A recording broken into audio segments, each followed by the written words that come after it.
बहुत पहले की बात है। एक गरीब इंसान अपनी गरीबी से बहुत परेशान हो गया था।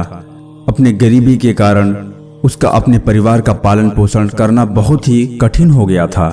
एक पत्नी और 2 बच्चे के भरण पोषण के बोझ ने उसके मन में उथल पुथल मचा दी थी।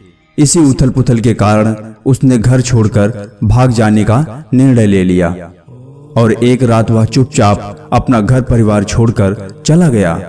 वह रात में बिना किसी मंजिल को निर्धारित किए चला जा रहा था। जब वह एक नदी के किनारे पहुंचा तो उसने देखा वहां भगवान बुद्ध अपने शिष्यों के साथ डेरा डाले हुए हैं। यह देख उसने निर्णय लिया कि वह सन्यासी हो जाएगा और भगवान बुद्ध का शिष्य बनकर उनके साथ ही विचरण करेगा। यह निर्णय लेकर वह भगवान बुद्ध के डेरे में जाकर उनके चरणों में गिर गया और उनसे विनती करने लगा कि वह उसे अपना शिष्य बनाकर अपने साथ ही रख लें। तब भगवान बुद्ध ने उस गरीब इंसान पर कृपा करके उसे अपना शिष्य बना लिया। उसके बाद जब भगवान बुद्ध का काफिला आगे बढ़ा तो वह भी उनके साथ ही चल पड़ा।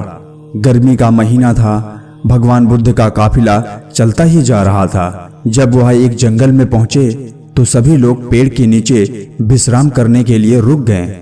गर्मी के कारण भगवान बुद्ध को काफी जोरों से प्यास लगी थी। उन्होंने अपने नए शिष्य से कहा, यहाँ पास में सरोवर है, तुम जाकर वहां से पानी ले आओ। भगवान बुद्ध का आदेश सुनकर वह सरोवर से पानी लेने चल पड़ा। जब वह सरोवर के पास पहुंचा तो उसने देखा कि कुछ जंगली जानवर सरोवर में उधम मचा रहे हैं। परंतु जब वह सरोवर के पास पहुंचा तो सभी जानवर डरकर भाग गए।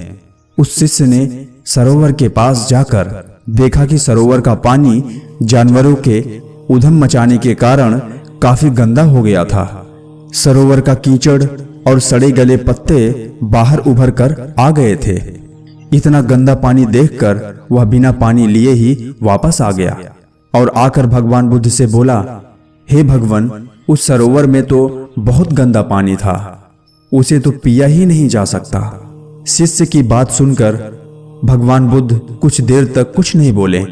फिर उससे कुछ देर बाद कहते हैं, जाओ जाकर उसी सरोवर से पानी ले आओ।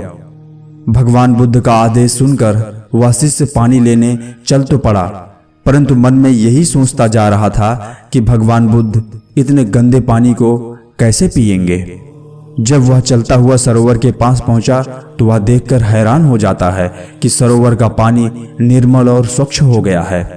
वह पानी लेकर भगवान बुद्ध के पास आता है और उनसे यह प्रश्न करता है कि थोड़ी ही देर में सरोवर का पानी इतना साफ कैसे हो गया।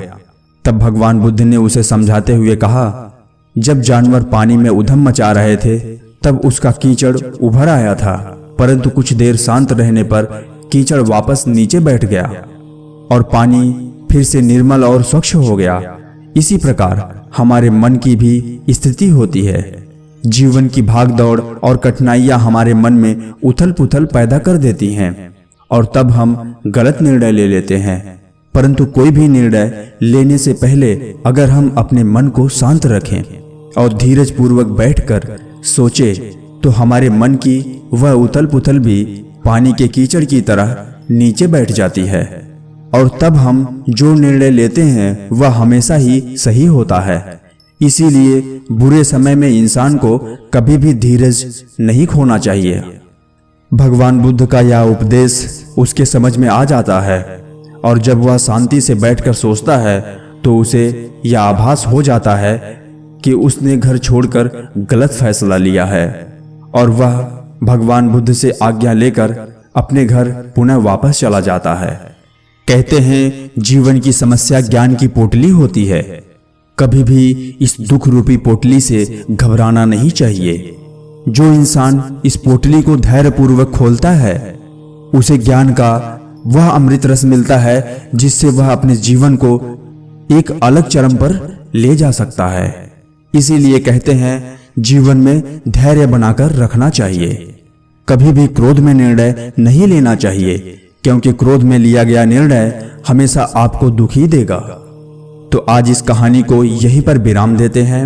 मिलते हैं अगले वीडियो में ऐसे ही रोचक कहानी और विज्ञान के साथ। तब तक के लिए जय हिंद, जय भारत।